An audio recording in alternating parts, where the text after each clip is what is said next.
Hello, today I will be reviewing Andrew Solomon's Suicide: A Crime of Loneliness article, and I will be showing my annotations as well as summarizing the article and show his usage of cause and effect within the development of his article.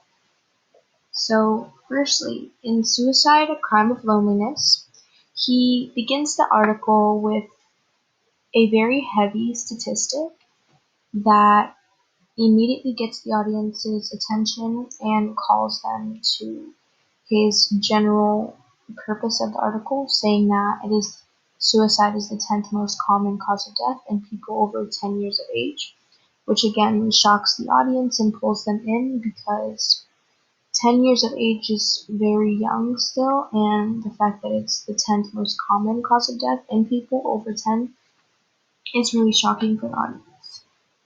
So he then alludes to the fact that suicide is very real and very prevalent within our society, as he then makes the comparison that it takes the lives of more than half the lives that homicides are or aneurysm or AIDS take. So he puts things in perspective for the audience to begin thinking and saying how does this affect the general public. And after this, he begins with another statistic saying that 1 in 5 people with major depression will make such an attempt. So this again is very heavy for the audience. It immediately again draws them into the fact that this is a real issue that affects many people. And if people aren't taking their lives directly, it's happening to someone around them, a family member, a friend. So it touches everybody's lives in one way or another.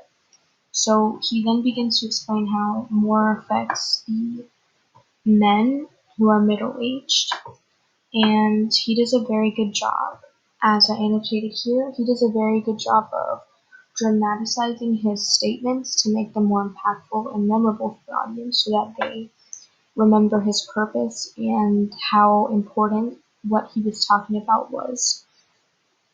So after this, he goes into depth on how it's not only something that affects the average Joe, however, it's also really popular among people who are idolized, like Marilyn Monroe and Robin Williams. So after this, he uses Robin Williams' name because he's a well-known figurehead that took his own life, which is essentially the premise of the whole article. So after this, he begins to explain how it's not only something that affects sad people or can't get to people who have money, because everyone is supposed to be happy once they fulfill all their dreams and they have all the money that they want. However, he makes the point that because he has money or because somebody has power, sometimes that's not enough. And those people can be suffering in silence and undergoing something much more than surface level.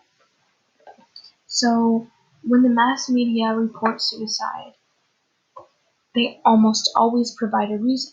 Here begins his cause and effect analysis and use of the rhetorical mode cause and effect. He begins to try to justify why someone would do this, such as someone in Robin Williams' position. So he brings to logic the illogic of self-termination, as this quote says. So this rationalization is really common when it comes to celebrities or people of power, people with money, because it's so incredibly difficult for us to grasp that even at the top, you can still be sad.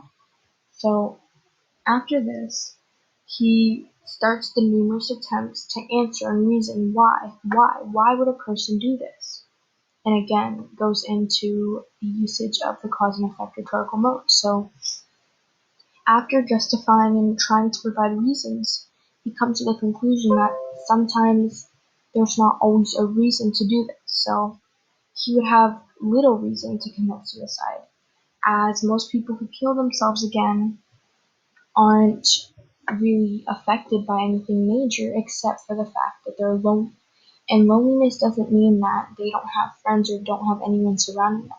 You could be in a room full of people and still feel lonely because you isolate yourself within yourself. You're an alien